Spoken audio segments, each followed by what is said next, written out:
Hello student. मैं हूं विनोद और आज हम डिस्कस करेंगे मैकेनिकल प्रॉपर्टी ऑफ सॉलिड्स के बारे में। क्लास 11th का है, फिजिक्स के अंदर आती है। तो mechanical property of solids one shots के अंदर हम पूरी चैप्टर को रिवीजन करवा देंगे आपको। ठीक है, तो हमारे साथ लास्ट लास्ट तक बने रहे। तो देखिए, सबसे पहले मैं आपको अगर ये चीज़ें के बारे में थोड़ी सी ओवरव्यू देता हूँ आपको। उसके बाद हम ना पूरी तरह से ये जितना भी चीज़ देख रहे हैं आप सबका डिस्कशन करेंगे। देखिए, प्रॉपर्टी ऑफ अगर हम बात करें, properties property of bulk matter. तो प्रॉपर्टी ऑफ बल्क मैटर में एक तो हो गया मैकेनिकल प्रॉपर्टी ऑफ सॉलिड्स। एक तो पढ़ेंगे हम मैकेनिकल प्रॉपर्टी ऑफ सॉलिड्स का। उसके बाद पढ़ेंगे, ठीक है, फ्लूइड्स का मैकेनिकल प्रॉपर्टी। और उसके बाद थर्ड जो है आपका होगा थर्मल प्रॉपर्टी ऑफ, ठीक है, matters. Thermal property of matters, ठीक है, ये पढ़ेंगे। यानी इसका थर्मल पढ़ेंगे, thermal property, thermal property of matters. ठीक है, ये तीनों चीज हमें पढ़ना है। ठीक है, प्रॉपर्टी ऑफ बल्क मैटर में। ठीक है, इसके अलावा आप अगर थर्मोडायनामिक्स पढ़ते हैं साथ साथ काइनेटिक्स थ्योरी, मतलब आपको टोटल मिलाकर 3 चैप्टर, ये चैप्टर नंबर 8 हो गया, चैप्टर नंबर 8 हो गया आपका, ये चैप्टर नंबर 9 हो गया फिजिक्स का, और ये चैप्टर नंबर 10 हो गया। ये 3 चैप्टर यहाँ से हो गया।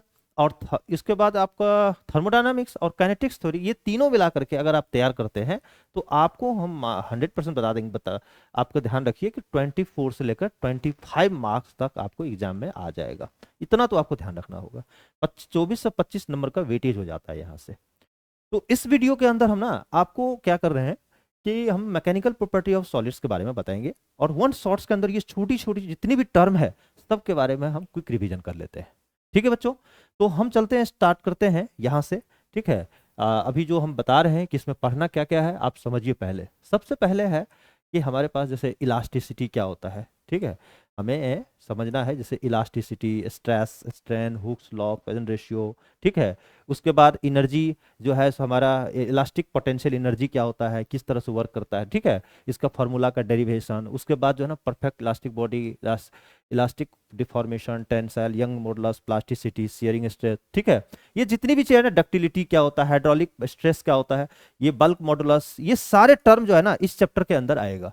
और ये सबको हम डिस्कस करते हैं फटाफट। ठीक है, ताकि आपका पेपर है बहुत नज़दीक है, मैं सोचा कि हर चैप्टर का पूरी रिवीजन करवा दूं, ताकि आपको जो है ना वन शॉट्स के अंदर, और आप इसी की रिवीजन करके आप पेपर देने चले जाइए, आपका पेपर बहुत अच्छा होगा। ठीक है, तो हम लोग यहीं तक करते हैं, इसके बाद आगे हम स्टार्ट करते हैं। और आगे का स्टार्ट देखिए क्या क्या है हमारे लिए। सबसे पहला यहाँ से दिल स्टार्ट करते हैं चैप्टर को। देखो बच्चों, सबसे पहला है मैकेनिकल प्रॉपर्टी ऑफ सॉलिड्स के अंदर। अब एक एक चीज को समझना बहुत जरूरी है। अगर आप समझ गए ना तो आपको, आपके लिए काफी इजी हो जाएगा। देखिए, सबसे पहले हम यहाँ पर बात करते हैं कि डिफॉर्मिंग फोर्स क्या होता है।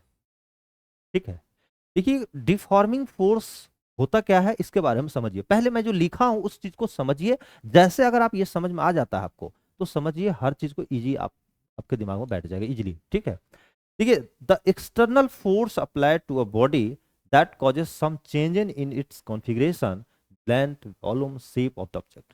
किसी भी बॉडी है, अगर उस बॉडी पे, अगर हम जो है उस बॉडी पे कोई एक्सटर्नल फोर्स लगाते हैं। ठीक है, जैसे कि मैं एक एग्जांपल बता रहा हूं आपको। ठीक है, जैसे मैं एक एग्जांपल लेता हूं, मेरे पास देखो यहाँ पे एक कुछ बैलून है, मैं ये दिखा रहा हूं आपको, ये देखो।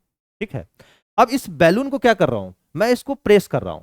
जैसे हम इस बैलून को प्रेस कर रहे हैं तो इसका शेप साइज में क्या हो रहा है, चेंज आ रहा है। किसी का हो सकता है, जैसे इसको है, देखो इसको ऐसे दबाओ, देख रहे हैं साइज और शेप क्या हो रहा है, इसका चेंज हो रहा है। तो the external force applied to a body that causes some changes in configuration, इसके जिसके कारण क्या हो रहा है, इसका कॉन्फ़िगरेशन चेंज हो जा रहा है। या तो शेप चेंज होगा या साइज चेंज होगा। ठीक है, या वॉल्यूम उसका चेंज हो सकता है। तो इसी को बोलते हैं। अब मान लिया जाए, अब चेंज तो हो गया, फिर उस फोर्स को आप हटा दीजिए तो वापस अपने पोजीशन पे वो आ जाएगा। ठीक है, तो इसीलिए बोलते हैं external force applied to a body that causes some changes in the configuration. ठीक है, इसको बोलते हैं डिफॉर्मिंग फोर्स। ठीक है, अब इलास्टिसिटी क्या होता है, देखिए डिफॉर्मिंग फोर्स जो होगा उसके बाद इलास्टिसिटी। इलास्टिसिटी क्या होता है, किसी भी चीज का एबिलिटी वो रिगेन करने का।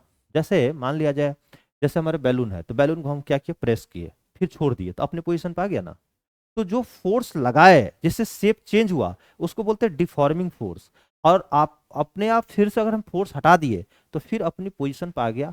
इसको बोलते हैं इलास्टिसिटी, यानी ability of deform material, ability of deform material, ठीक है, deform material body to return its original shape and size when force causing deformation are removed. अगर डिफॉर्मिंग फोर्स जो लगा रहे हैं उसको अगर आप वापस हटा लेते हैं तो ये हो जाता है हमारे इलास्टिसिटी। और कॉज ऑफ इलास्टिसिटी, देखो बच्चों, इलास्टिसिटी का कारण क्या है, होता क्या है, जब बॉडी जो है ना, जब जैसे सॉलिड है तो सॉलिड के बीच का क्या होता है, inter molecular force of attraction आती है। क्या होता है, inter molecular force of attraction, ठीक है। तो ड्यू टू इंटर मोलिकुलर, ठीक है, फोर्स ऑफ अट्रैक्शन सबसे ज्यादा कहाँ होता है, सॉलिड में, उसके बाद लिक्विड में, उसके बाद गैसेस में, क्योंकि गैस में काफी दूर होते हैं, ठीक है। तो फोर्स ज्यादा अट्रैक्शन होता है, उसी के कारण जो है, ठीक है, वो ज्यादा पैक होते हैं। तो इसीलिए इलास्टिसिटी अगर देखा जाए तो सबसे ज्यादा सॉलिड में होगा, फिर लिक्विड में होगा, ठीक है, उसके बाद गैसेस में। अब इलास्टिक लिमिट क्या होता है, देखिए इलास्टिक लिमिट वो होता है जैसे किसी चीज की, हर बॉडी का खुद का एक इलास्टिक लिमिट होगा, हर मटेरियल का। अगर मटेरियल सेम है तो ठीक है, ये एक ही जैसा होगा, लेकिन अगर मटेरियल अलग अलग हो गया तो सबकी अपनी अपनी इलास्टिक लिमिट होगा। एक इलास्टिक लिमिट वो होता है कि जैसे उसको किसी चीज को खींचे यहाँ तक आया, ठीक है, और उसके बाद छोड़ देते तो फिर से अपने पोजीशन पे आ जाता है। इस यहाँ तक लिमिट को बोलते हैं इलास्टिक लिमिट। अब उससे ऊपर जब आप खींचोगे तो टूट जाएगी, नहीं, वो अपने रिगेन नहीं कर पाएगा, अपना ओरिजिनल पोजीशन पर नहीं आएगा, ठीक है। तो इसको बोलते हैं इलास्टिक लिमिट। अब देखो इलास्टिक लिमिट में भी दो टाइप के होते हैं, ठीक है। अगर हम बात करते हैं कि कोई भी जो है चीजें हैं, एक तो होता है अप्रॉक्स, ठीक है, किसी भी चीज को अगर हम मान लिया जाए खींचते हैं, ठीक है, तो 100% वो अपनी ओरिजिनल पोजीशन पर आ गया, तो उसको बोलते हैं परफेक्टली इलास्टिक। जैसे मान लिया जाए कोई बॉडी है, ठीक है, अगर अप्रॉक्स अप्रॉक्स ठीक है 100%, अप्रॉक्स 100% का मतलब सिर्फ इलास्टिसिटी, इलास्टिक बॉडी है वो। लेकिन अप्रॉक्स नहीं, एग्जैक्ट, एग्जैक्ट 100% जो है, ठीक है, that is called perfectly elastic, perfectly elastic. समझ में आया हम क्या कर रहे हैं। जैसे किसी भी बॉडी को आप खींच रहे हैं, ठीक है, और मान लिया जाए खींचने के बाद यहां तक हम ले आए, फिर उसको छोड़ दोगे ना तो अपनी ओरिजिनल पोजीशन में आ जाएगा, तो इसको बोलते हैं परफेक्टली इलास्टिक। लेकिन आपने खींचा और यहां तक और ओरिजिनल पोजीशन पे नहीं आया, थोड़ी बहुत वेरिएशन है, तो 100% तो नहीं हुआ, 99% ओरिजिनल पोजीशन पे आया है, ठीक है, तो उसको बोलते हैं सिर्फ इलास्टिक बॉडी, ठीक है। तो इसी को बोलते हैं परफेक्टली इलास्टिक और इलास्टिक, ठीक है। If a body completed regain, देख रहे परफेक्टली इलास्टिक में है, if a body completely regain its original shape and size after the removal of an external deforming force, such body is known as perfectly elastic. 100% अपनी position पर आ जाता है, ठीक है। अब प्लास्टिसिटी क्या होता है, अब इसके बारे में देख लो।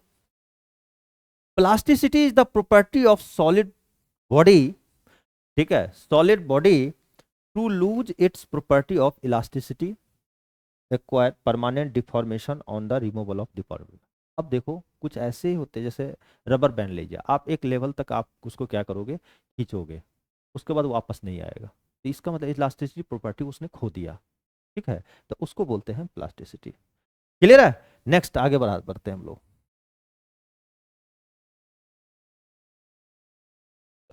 अब हम लोग यहाँ से डिस्कस करते हैं कि सबसे पहला क्या है कि यहाँ से अब बच्चों हम लोग पढ़ेंगे स्ट्रेस के बारे में। देखिए यहाँ जो टर्म है ना स्ट्रेस, स्ट्रेस को अगर हम बात करें तो इसका मतलब होता है तनाव। बोलते हैं ना दिमाग में बहुत सारा स्ट्रेस है, मतलब स्ट्रेस का मतलब होता है तनाव। और ये कब तनाव आएगा, स्ट्रेस कब आएगा, अप्लाइंग प्रेशर। हम क्या करेंगे, जब इस यहाँ पे अप्लाई करेंगे हम प्रेशर, अप्लाइंग प्रेशर, जब हम प्रेशर अप्लाई करते हैं तो इसी को बोलते हैं स्ट्रेस। तो स्ट्रेस क्या हो गया, देखिए दो चीज होती है, एक आपने प्रेशर पढ़ा होगा, नॉर्मल जो प्रेशर होता है, pressure is equal to force per unit area, इसको हम प्रेशर बोलते हैं, फोर्स पर यूनिट एरिया को हम प्रेशर बोलते हैं, ठीक है। यहाँ पे स्ट्रेस भी एक तरह का प्रेशर ही है, बस यहाँ पे फोर्स के जगह पे डिफॉर्मिंग फोर्स यूज होगा। कौन सा, deforming force per unit area is called pressure या स्ट्रेस बोल देंगे अब यहाँ पे, ठीक है। तो यहाँ पे आप लिखिएगा deforming force on a body, यहाँ पे लिखिएगा डिफॉर्मिंग फोर्स, डिफॉर्मिंग फोर्स, ठीक है, डिफॉर्मिंग फोर्स, ठीक है, on a body, on a body पर unit area is called stress. इसी को स्ट्रेस बोलते हैं, ठीक है। तो स्ट्रेस जो है हमारा हो जाएगा यहाँ पे। देखो स्ट्रेस का यूज जनरली क्या होता है, शेप और साइज के लिए, शेप और, ठीक है, साइज चेंज होगा यहाँ पे, शेप आपका हो सकता है, शेप और साइज आपका क्या होगा, चेंज होगा, शेप होगा या साइज होगा, ठीक है। तो स्ट्रेस इक्वल टू क्या होगा यहाँ पे, deforming force, deforming force per unit area आप कर देते हैं तो आपका यहाँ पे स्ट्रेस आ जाएगा, ठीक है। तो deforming force per unit is called stress. अब स्ट्रेस के अंदर एक चीज ध्यान रखिएगा, ये फोर्स क्या होता है, ठीक है, फोर्स का अगर हम बात करें इसका एसआई यूनिट, अगर कोई पूछता है कि आपको इसका एसआई यूनिट बताइए, तो आप एसआई यूनिट आप इसका क्या लिखेंगे, एसआई यूनिट लिखेंगे, फोर्स का होता है न्यूटन, नीचे होता है एरिया मीटर स्क्वायर, तो न्यूटन मीटर स्क्वायर, ठीक है। तो अब आप बताइए न्यूटन मीटर स्क्वायर, ठीक है, पर मीटर स्क्वायर को ही तो बोलते हैं पास्कल, तो ये पास्कल यानी ये इसका एसआई यूनिट हो गया, ठीक है। तो कोई पूछता है कि फोर्स का जो है एसआई यूनिट, ये हमारा स्ट्रेस एक तरह से प्रेशर ही है, ठीक है। तो बस यहाँ पे क्या है, डिफॉर्मिंग फोर्स है जो दोबारा अपने पोजीशन पे आ जाता है फोर्स लग हटा देने के बाद, है ना। तो इसको बोलते हैं एसआई यूनिट, ठीक है, पास्कल हो गया आपका। सीजीएस यूनिट अगर हम बात करें तो सीजीएस यूनिट में, सीजीएस यूनिट भी आपको ध्यान होना चाहिए, डाइन, डाइन, ठीक है, पर सेंटीमीटर स्क्वायर सीजीएस यूनिट हो गया। अब बच्चों यह ध्यान ये भी रखना है कि स्ट्रेस का यूनिट क्या होगा, ठीक है, मतलब यूनिट एंड डायमेंशन आप पढ़े है ना, इसका डायमेंशन क्या होगा। तो अगर हम डायमेंशन करें तो फोर्स का डायमेंशन क्या होता है, M L T T minus two, इसका डायमेंशन एरिया का एल है, ठीक है। तो अगर आप इसका डायमेंशन अगर आप इसको सॉल्व करेंगे ना तो आपको आ जाएगा M L minus one T minus two, ये डायमेंशन हो गया हमारा किसका, स्ट्रेस का, ठीक है। और स्ट्रेस कोई पूछता है कि वेक्टर है या स्केलर, तो आप बोलोगे स्ट्रेस जो है, ठीक है, एक तरह का स्केलर है, ठीक है। स्केलर आप बोलना ठीक नहीं है, देख समझ रहे बातों का, आप इसको बोलिएगा कि ये जो है ना टेंसर क्वांटिटी है, it is not vector quantity, it is a tensor quantity. देखिए टेंसर का मतलब यहाँ होता है, यहाँ पे जैसे हम लोग का क्या होता है ना, वेक्टर में फोर्स लगती है किसी एक पार्टिकुलर डायरेक्शन में, यहाँ पर क्या होता है, फोर्स लगेगा इन ऑल डायरेक्शन, समझ रहे बातों को।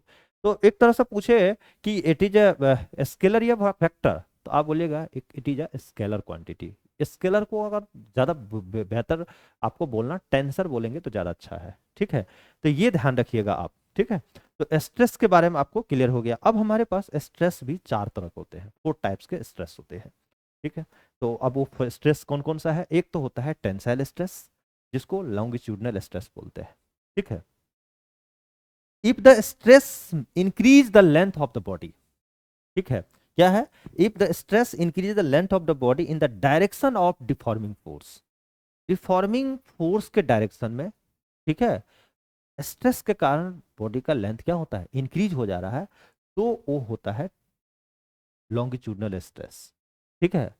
और if the stress decrease the length of the body in the direction of opposite, है ना, हो गया ना एक तरह का कंप्रेशनल स्ट्रेस, क्या हो गया, opposite of the tensile stress, ठीक है। तो लिख सकते हैं इसको, फटाफट लिख लीजिए, if the stress decrease the length of the body in the direction of deforming force is called compressional stress, ठीक है। जैसे आप समझो, अगर मान लिया जाए ये हमारा स्ट्रिंग ये है, इसको जब आप खींचोगे ना, इधर फोर्स लगा रहे हो, इसी डायरेक्शन में आपका लेंथ, आपको पहले एल था अब डेल्टा एल इंक्रीज हो गया, तो इसको बोलते हैं टेंसाइल स्ट्रेस। अब अब क्या हो रहा है कि लेंथ घट गया, अपोजिट हो गया, तो उसका बाद कंप्रेशनल स्ट्रेस। एक स्ट्रेस होता है हाइड्रोलिक, हाइड्रोस्टैटिक स्ट्रेस। देखो हाइड्रोस्टैटिक स्ट्रेस होता है ड्यू टू वॉल्यूम, क्या होता है, due to volume, change in volume, volume में चेंज होना, ठीक है, इसके कारण जो है स्ट्रेस होगा। तो भाई क्योंकि ऑल डायरेक्शन में होती है, तो आप लिख सकते हैं stress when body subjected to uniform force from all the direction and which change in volume said to be hydrostatic stress। एक होता है टेंजेंशियल स्ट्रेस, टेंजेंशियल स्ट्रेस या शेयरिंग स्ट्रेस, ये कैसे आता है, देखो ये क्या होता है कि किसी भी बॉडी पे, जैसे यहाँ पे अगर आपका बच्चों एक बॉडी है, ठीक है, और इस पे यहाँ पे आप फोर्स लगा रहे हो, ठीक है, डिफॉर्मिंग, तो इसके कारण जो है, ठीक है, इसके कारण जो स्ट्रेस आएगा ना, तो इसको बोलते हैं टेंजेंशियल स्ट्रेस होगा ना, क्योंकि कुछ देर के बाद ये बॉडी ऐसे ऐसे हो जाएगा, ये बॉडी ऐसा हो जाएगा तो एक्स डिस्प्लेसमेंट आ जाएगी, ठीक है, स्ट्रेस आ जाएगा, ठीक है, यहाँ यहाँ यहाँ से हरस में इतना उधर आप शिफ्ट हो जाएगा आपको, तो इसको बोलते हैं टेंजेंशियल स्ट्रेस, ठीक है। नेक्स्ट हम पढ़ेंगे स्ट्रेन के बारे में।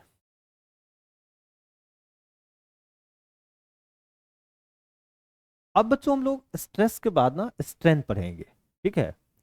तो देखो स्ट्रेन क्या होता है, जब भी किसी भी ऑब्जेक्ट पे अगर आप स्ट्रेस लगाते हैं, मतलब एक तरह का प्रेशर लगाते हैं, तो बॉडी का शेप साइज क्या होगा, चेंज होगा, और जब चेंज आएगा तो उसके अंदर क्या होगा, स्ट्रेन आ जाएगा, उसकी डायमेंशन बिगड़ जाएगी, ठीक है, तो स्ट्रेन आ जाएगा, तो इसीलिए स्ट्रेस और स्ट्रेन दोनों एक दूसरे से रिलेट है, और दोनों रिलेशन हम पढ़ेंगे हुक्स लॉ के अंदर, ठीक है। यहाँ पे है हमारा स्ट्रेन को समझना, यानी क्या हो रहा है, the ratio of change in dimension with respect to original dimension, पहले जो डायमेंशन था और अभी जो उसका बाद में जो स्ट्रेस लगाने के बाद जो डायमेंशन आया, उसका क्या फ्रैक्शन रहा, इसी फ्रैक्शन को स्ट्रेन बोलते हैं। यानी अगर हम बात करते हैं स्ट्रेन की, ठीक है, कोई पूछता भी है कि स्ट्रेन इजकल टू क्या होगा, तो आप डायरेक्ट लिखेंगे कि स्ट्रेन इजकल टू, ठीक है, आपका क्या है, ठीक है, डायमेंशन हम लोग कब लिखेंगे, चेंज इन डायमेंशन, ठीक है, तो यहां लिखिएगा change in dimension, change in dimension, change in dimension divided by original, ठीक है, डायमेंशन, ओरिजिनल मतलब पहले क्या था, ठीक है, तो यहां पे लिखिएगा ओरिजिनल डायमेंशन, ओरिजिनल डायमेंशन, ठीक है। तो चेंज इन डायमेंशन, अब बताओ इसका अगर हम बात करें एसआई यूनिट, तो एक तरह से एसआई, अगर कोई पूछता है कि एसआई यूनिट क्या होगा बच्चों, तो एसआई देखो यहाँ पे डायमेंशन हो गया, मतलब अगर, अब डायमेंशन में ऐसा भी हो सकता है ना कि लेंथ में चेंज हुआ हो, वॉल्यूम में चेंज हुआ हो, है ना, तो कई तरह को हो सकता है, तो जो ऊपर यूनिट होगा वही नीचे यूनिट होगा, तो यूनिटलेस हो गया एक तरह से, दोनों यूनिट सेम यूनिट होने के, तो एक तरह का यूनिटलेस क्वांटिटी है ये, यूनिटलेस है, इसका कोई यूनिट नहीं होगा ऐसा यूनिट, ठीक है। उसके बाद डायमेंशन भी लेस है, ये डायमेंशन भी नहीं होगा, तो इसको लिए हम डायमेंशन लेस भी बोलते हैं, तो डायमेंशन लेस है तो इसका मतलब m0, l0 और t0, ये डायमेंशन लेस है, ठीक है। तो ये हो गया स्ट्रेस, और इसके बाद ये स्ट्रेन हो गया। अब स्ट्रेन भी हमारे पास टाइप्स ऑफ स्ट्रेन 4 टाइप्स के हैं। एक तो लॉन्गिट्यूडनल स्ट्रेन है, longitudinal strain increase in length per unit original length, ठीक है, increase in length per unit original length. तो बच्चों ध्यान रखना ये सब चीजों को समझने के लिए, लेंथ जो है हमारा क्या होगा, पर यूनिट ओरिजिनल लेंथ।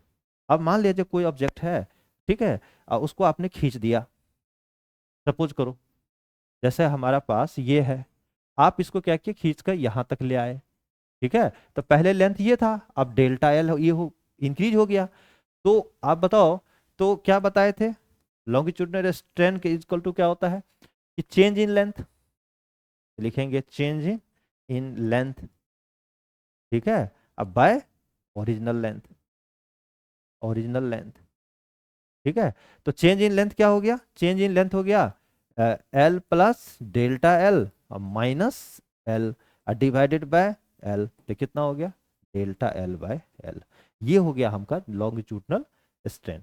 अगर वॉल्यूमेट्रिक स्ट्रेन बोल बात करें, तो चेंज इन वॉल्यूम, यहां पे लिख देना change in volume, change in volume, ठीक है, change in volume by original volume, ठीक है। तो अब बताओ यहाँ पे भी हो जाएगा ऐसा ही, v प्लस डेल्टा वी अब माइनस v ओरिजिनल अब बाय v, तो अब देखो यहाँ से v कैंसिल हो गया, यानी डेल्टा v बाय v हो गया, तो इसको बोलते हैं हम लोग वॉल्यूमेट्रिक स्ट्रेन।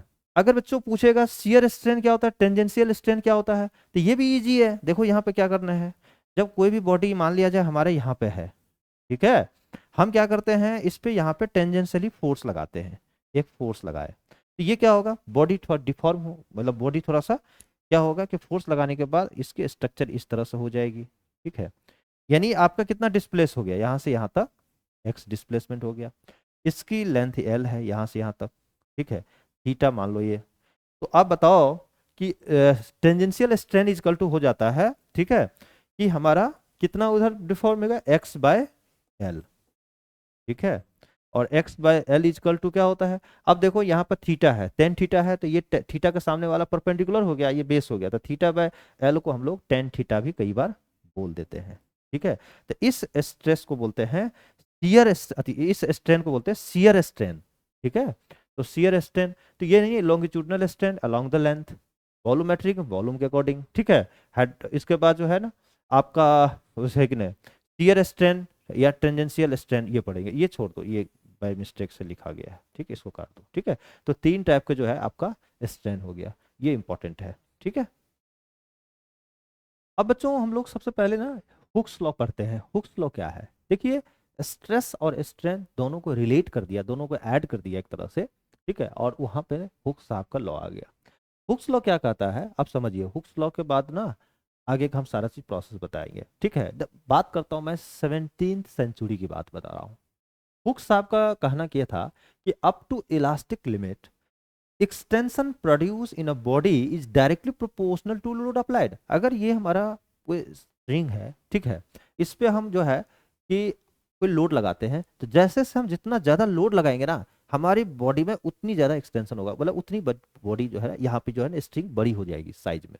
ठीक है, ये इन्होंने बताया। इसी बात को जो है ना जो एक इंग्लिश फिजिस्ट थॉमस यंग्स थे, इन्होंने क्या किया, इनकी हुक्स लॉ को थोड़ी सी मॉडिफाई कर दिया, अपना नाम कमा लिया। आप जानते ही हैं आजकल तो यही तो हो रहे हैं, काम कोई और करता है, नाम कोई और कमा रहा है। ठीक है, तो इन्होंने क्या किया, इसके जो हुक्स लॉ थे ना उसको थोड़े से मॉडिफाई कर दिया, और मॉडिफाई करने के बाद इसने बताया कि अप टू, अगर हम बात करें elastic limit, up to elastic limit बोलना बहुत जरूरी है कि उसको उसके बाहर नहीं जाना है आपको। ठीक है, स्ट्रेस प्रोड्यूस, सॉरी स्ट्रेस नहीं, strain produce is directly proportional to stress applied.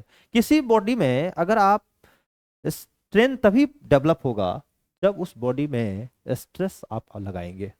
Obvious है, स्ट्रेस लगाने का मतलब फोर्स लगाना, फोर्स पर यूनिट एरिया लगाना, मतलब प्रेशर लगाना। जैसे प्रेशर लगाएंगे तो उसकी साइज क्या होगा, बिगड़ जाएगी। तो जब जो साइज बिगड़ेगी अलोंग द लेंथ, तो लॉन्गिट्यूडनल हो जाती है। ठीक है, उसी तरह से वॉल्यूम के अकॉर्डिंग भी, लेंथ के अकॉर्डिंग भी साइज जो है ना हम स्टडी करेंगे। तो इन्होंने यही बोला कि स्ट्रेस जो होगा, यानी हमारा स्ट्रेन जो है, ठीक है, स्ट्रेन जो होगा वो डायरेक्टली प्रोपोर्शनल है किसका, स्ट्रेस का।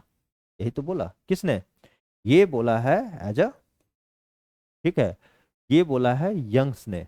ठीक है, इसीलिए हम यहाँ पे लिखेंगे strain is directly proportional to stress. तो आप बताओ प्रोपोर्शनल जब हटाएंगे तो यहाँ पे मैं लिखूंगा स्ट्रेन डायरेक्ट, यहाँ के ले लिया और स्ट्रेस के बराबर यहाँ पर लिख दिया इनटू, कि प्रोपोर्शनल हटाओगे तो एक कांस्टेंट लेंगे, जो कि के हमारा एक कांस्टेंट हो गया। तो के इजकल टू यहाँ से क्या हो गया, के हो गया हमारा स्ट्रेन बाय स्ट्रेस हो गया। अब बच्चों ध्यान ये रखना है, ये के जो है ना, ये क्या है, के है मॉडुलस ऑफ इलास्टिसिटी। यहाँ पे लिख लीजिएगा, ये क्या है, ये है modulus of elasticity, modulus of elasticity. ठीक है, तो ये ध्यान रखना है। ठीक है, तो हमने मॉडुलस ऑफ इलास्टिसिटी और इसका यूनिट क्या हो जाएगा। तो अब आपको पता होना चाहिए कि हमारे पास जो है स्ट्रेस का तो यूनिट होता है, स्ट्रेन का तो यूनिट लेस होता है। तो अगर हमारे पास जो है यहाँ पे के का अगर हम यूनिट लिखे तो ऊपर वाला का यूनिट क्या होगा, स्ट्रेन का यूनिट क्या होता है, स्ट्रेन तो यूनिट लेस है।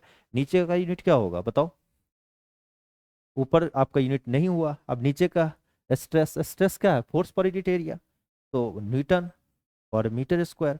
तो आप लिख सकते हो मीटर स्क्वायर बाय न्यूटन, ये आपका यूनिट हो गया। किसका यूनिट है, ठीक है, ये यूनिट हो गया इसका मॉडुलस ऑफ इलास्टिसिटी का। ठीक है, स्ट्रेस बाय, यानी हमारे जो फॉर्मूला है ना, ठीक है, के इजकल टू क्या हो गया, स्ट्रेस बाय स्ट्रेन। मैं गलती लिख दिया क्या, सॉरी मिस्टेक हो गया यहाँ।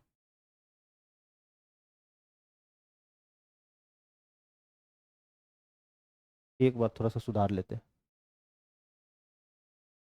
बच्चों। यहाँ पर ना आप ध्यान रखो, ऐसे करो याद इसको ना, इस तरह से डायरेक्टली प्रोपोर्शनल का मतलब स्ट्रेस डायरेक्टली प्रोपोर्शनल स्ट्रेन हुआ, या स्ट्रेन डायरेक्टली प्रोपोर्शनल स्ट्रेस भी लिख सकते हैं। तो मैं क्या कर रहा हूँ यहाँ पे लिख रहा हूँ, ऐसे करके लिखिए तो उसको याद करना आसान हो जाएगा। लिखिएगा स्ट्रेस, ठीक है, डायरेक्टली प्रोपोर्शनल होगा स्ट्रेन का। ठीक है, तो आपको यहाँ पर क्या होगा कि स्ट्रेस जो है इज इक्वल टू के इंटू स्ट्रेन लिख दीजिएगा। ठीक है, तो यहाँ से के बराबर हो गया स्ट्रेस बाय, ऐसे याद रखिएगा, ये ज्यादा अच्छा है। जहां पर के क्या होगा, मॉडुलस ऑफ इलास्टिसिटी, ठीक है। और इसका यूनिट क्या होगा, स्ट्रेस का यूनिट क्या होता है, यूनिट अगर पूछे ना, यूनिट अगर इसको पूछे तो स्ट्रेस का हो जाता है न्यूटन और मीटर स्क्वायर, इसका यूनिट लेस हो गया, कुछ यूनिट ही नहीं है, तो इसका मतलब न्यूटन और मीटर, ठीक है, स्क्वायर हो जाएगा, यूनिट हो गया, ठीक है।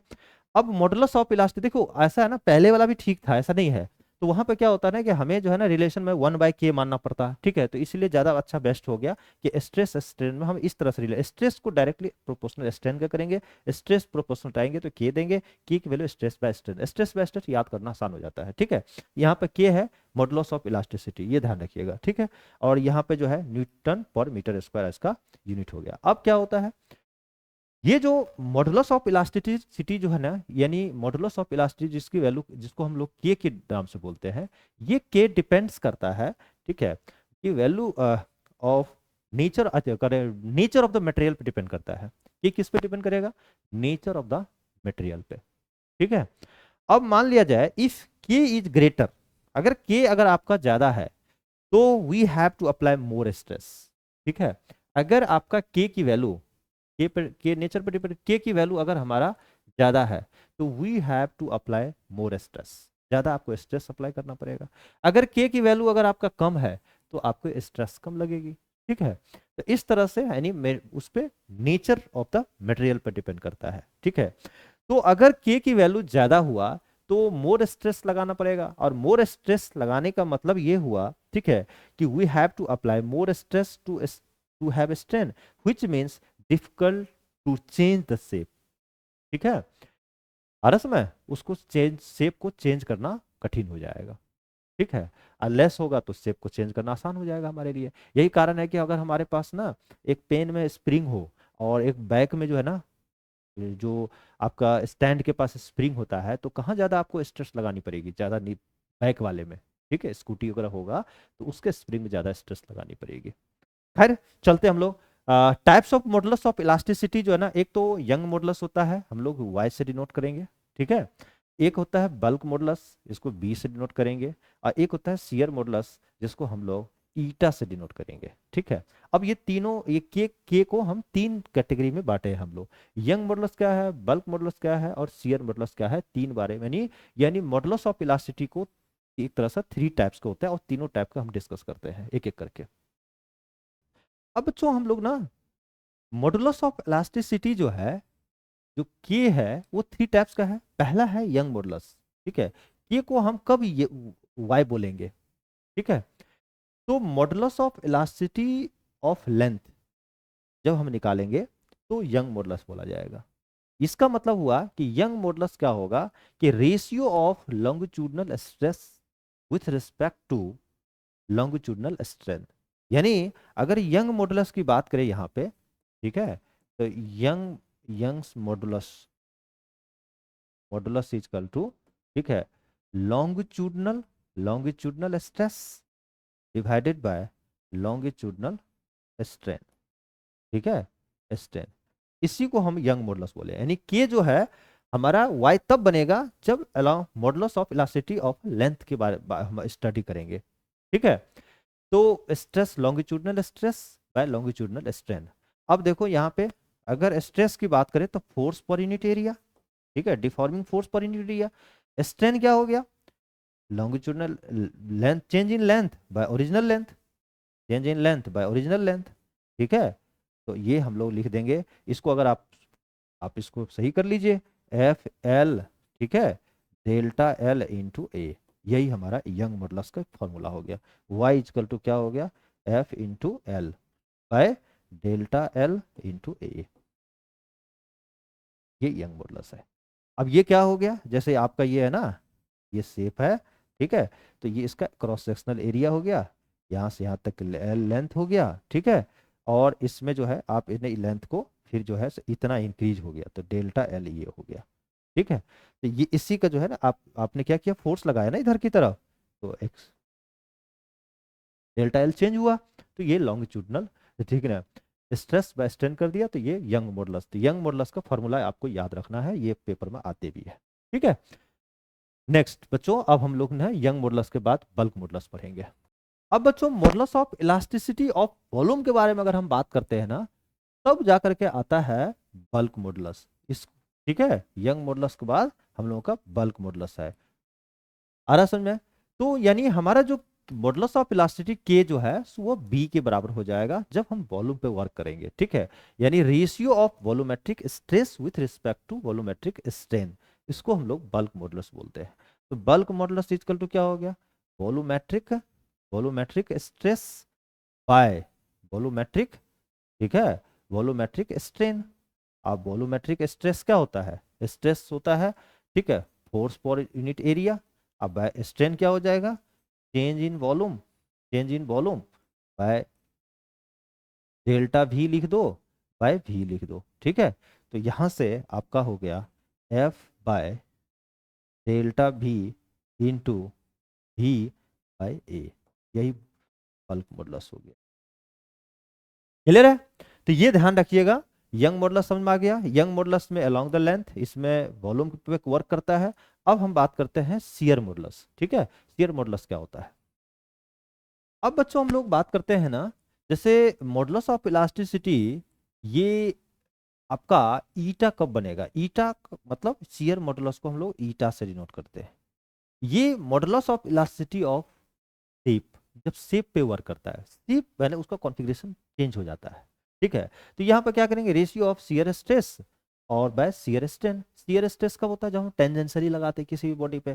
जैसे अगर हमारे पास सपोज करो कि यहाँ पे, ठीक है, ये है हमारे पास एक बॉडी है यहाँ पे, इस पे आप टेंजेंशियली फोर्स लगा रहे हो। ठीक है, तो बॉडी क्या होगा? थोड़ी सी चेंज हो गया यहाँ पे। ठीक है, इस तरह से हो गया। ये थीटा एंगल हो गया, ये एल हो गया। ठीक है, ये थीटा एंगल हो गया, ये एल हो गया, ये एक्स हो गया। ठीक है, तो यहाँ पे क्या होगा? Shear stress by shear strain. ठीक है, यही तो लिखेंगे। तो शियर मॉडुलस इक्वल टू, हम लोग अच्छी यहाँ पे लिखेंगे shear modulus is equal to shear strain, shear stress by shear strain. ठीक है, शियर स्ट्रेस क्या होगा बताओ? फोर्स पर यूनिट एरिया, नहीं, यही तो होगा। और बाय शियर स्ट्रेन क्या होगा? स्ट्रेन कितना चेंज हुआ? एक्स था और बाय एल। और एक्स बाय एल देखो तो यहाँ पे इस, अगर ये राइट एंगल ट्राइंगल है तो टेन थीटा इक्वल टू क्या बोल लिखोगे? पी बाय बी लिखोगे, तो पी तो एक्स हो गया, बी हो गया एल।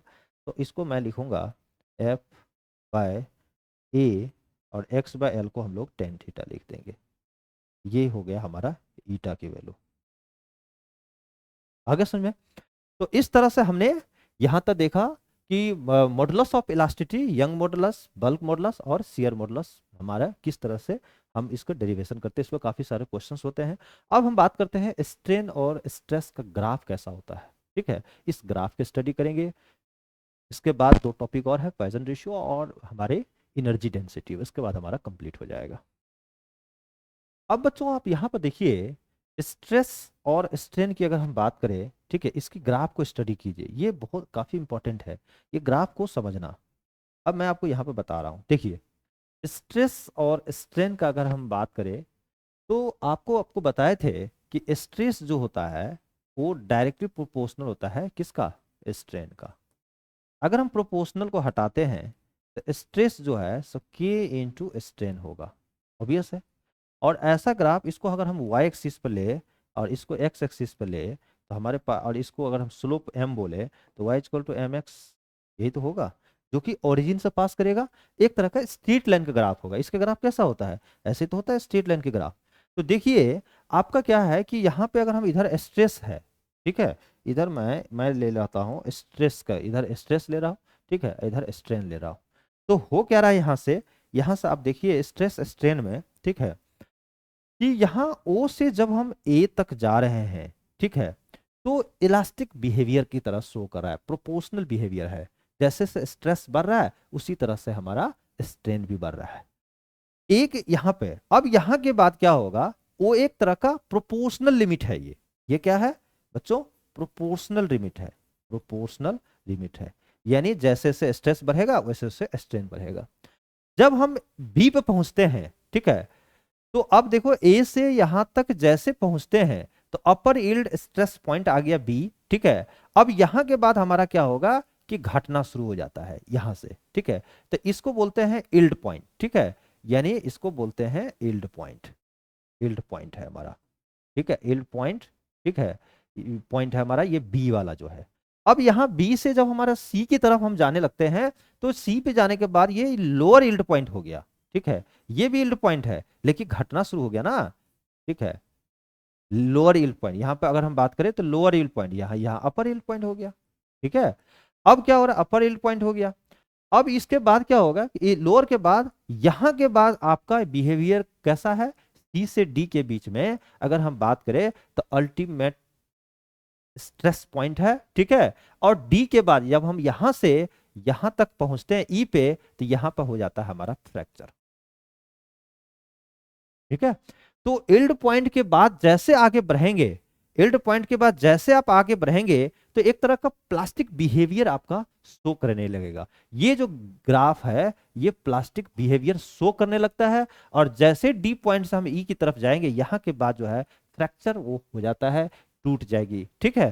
तो ये चीज बहुत जरूरी है इसके अंदर, ठीक है। तो देख रहे हैं इलास्टिक लिमिट, इलास्टिक यहाँ तो प्रोपोर्शनलिटी है यहाँ के बाद। अब ये सर देखो, कुछ रबर बैंड लीजिए आप, एक लिमिट तक आप खींच सकते हैं जहां से वापस हो जाएगा, एक लिमिट तक होगा ना तो उसकी इलास्टिसिटी खो देगा, तो फिर वो क्या होगा, एकदम एक तो धागा की तरह हो जाएगा, फिर इलास्टिसिटी बिहेवियर नहीं आएगा। एक लिमिट के बाद तो वो जब खींचोगे तो टूट ही जाएगा वो, ठीक है।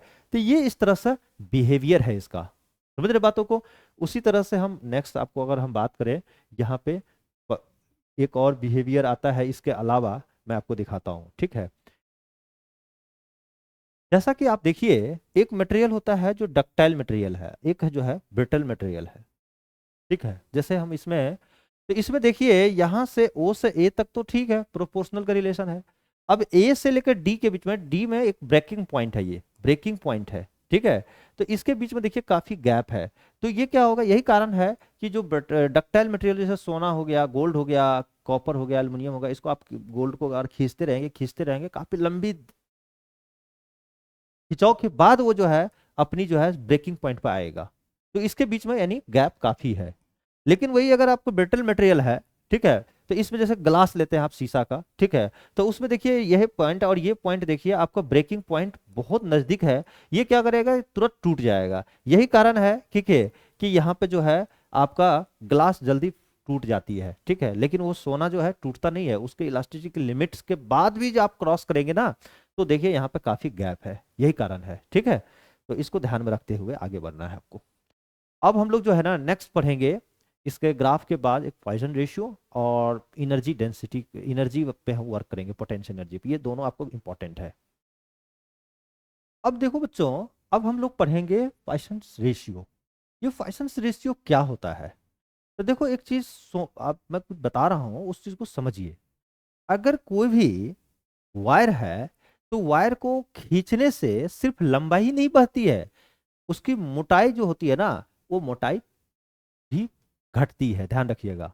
यानी वायर को अगर आप खींचेंगे, ठीक है, तो लंबी तो होगी, लेकिन उसकी डायमीटर जो होती है ना, डायमीटर वो क्या होगी, धीरे धीरे कम हो जाएगी, यानी पतली भी हो जाती है। जैसे ये वायर है ना, तो वायर को जब हम खींचेंगे तो मटेरियल तो वही है, तो जब वायर खींचेंगे तो वायर थोड़ी सी पतली हो जाएगी, यानी उसकी डायमीटर घट जाएगी।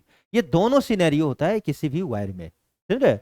और उसी को यहाँ पे एक रिलेशन बनाया पॉइसन्स ने। ये क्या, अब किस तरह से रिलेशन है पॉइसन रेशियो समझिए। जैसे सपोज करो कि ये वायर है हमारा, इसकी डायमीटर डी है। अब हमने क्या किया, फोर्स लगा के नीचे की तरफ खींचा, तो इसकी लेंथ तो बड़ी हो गई, एल से डेल्टा एल इसमें इंक्रीज हो गया, तो डायमीटर हमारी घट गई, ठीक है। तो डायमीटर घटने के बाद वो कितना हो गया, डी माइनस डेल्टा डी, यानी डेल्टा डी हमारा इसके ये जो डायमीटर हो गया, डी में से डेल्टा डी को घटा दिए। तो सिर्फ वायर को खींचने से लंबाई नहीं होता है, इसको मोटाई भी कम हो जाती है। तो ये देखो, इसी को यहाँ पे बताया है पॉइसन साहब ने कि पॉइसन रेशियो को हम लोग सिग्मा से डिनोट करेंगे, किससे, सिग्मा से, ठीक है। तो ये सिग्मा इज इक्वल टू आपका क्या होगा, ध्यान रखिएगा, यहाँ पे लिखिएगा कि लेटरल स्ट्रेन जब हमारा इस टाइप को देख रहे हैं ना, यहाँ पे इधर का मान लेते सपोज करो कि बी है, तो ये घट के कितना होगा, डेल्टा, क्योंकि जब हम इसको खींचते हैं ना, तो ये चौड़ाई हमारी जो मोटाई है घट जाती है, समझ रहे हैं। तो उसको बोलते हैं लेटरल स्ट्रेन। लॉन्गिट्यूडनल स्ट्रेन इस तरह होगा तो लेटरल स्ट्रेन इस तरह से होगा, यानी परपेंडिकुलर होगा। तो यहाँ पे क्या होगा आप लिख लीजिएगा, ठीक है। लेटरल, लेटरल क्या लिखेंगे, स्ट्रेन, तो यहाँ पे लिखिएगा lateral strain divided by longitudinal stress, ठीक है।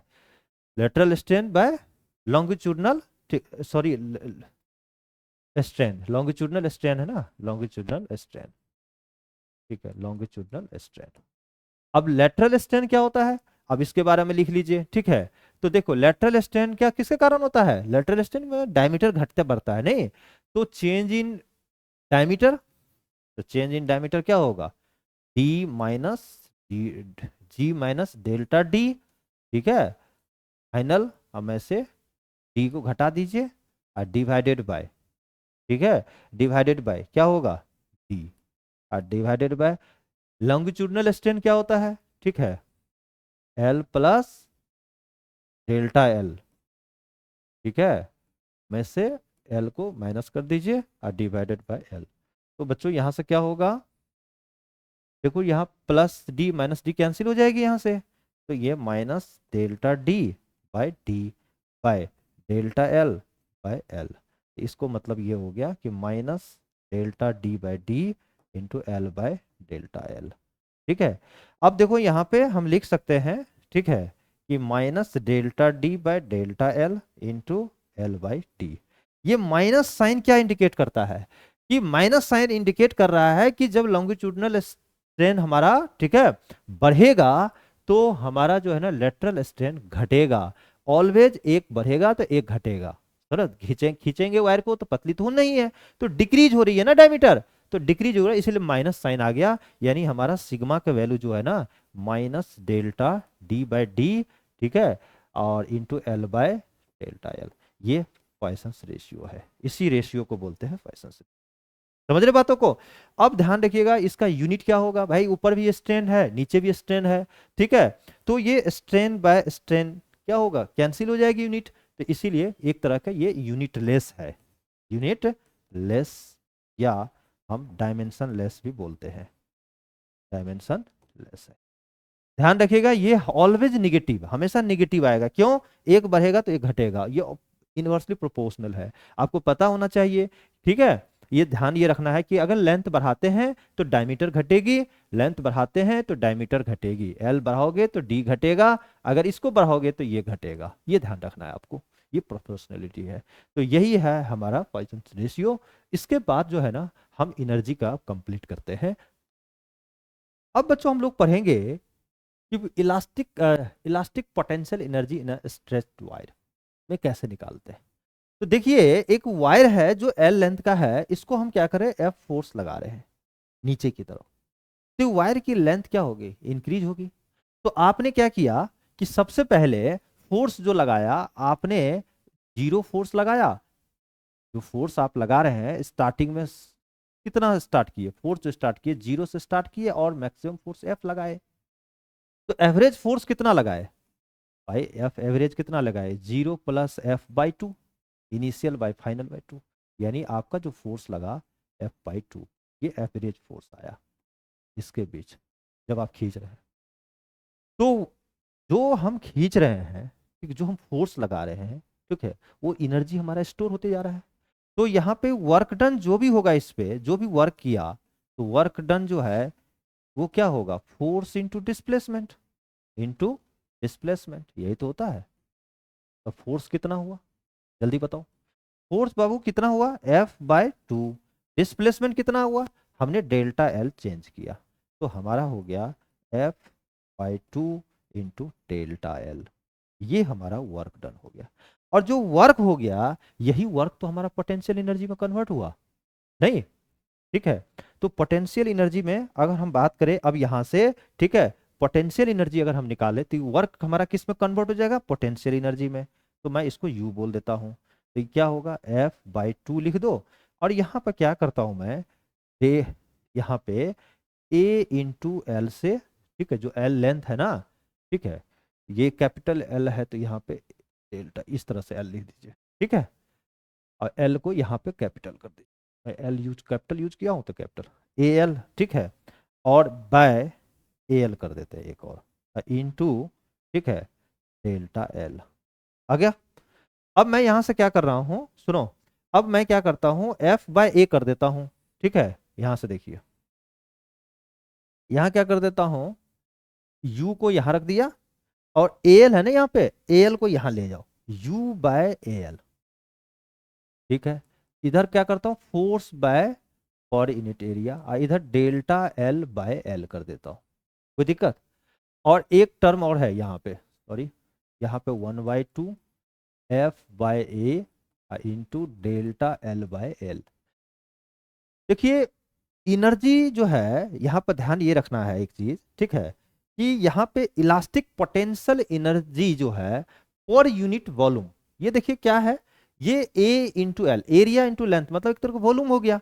तो इसको हम पढ़ेंगे, ठीक है, इसको हम पढ़ेंगे elastic, elastic potential energy per unit volume, पर unit volume, elastic potential energy per unit volume, ठीक है। तो इसको जो है, ठीक है, स्मॉल यू से मैं लिख देता हूं, ठीक है।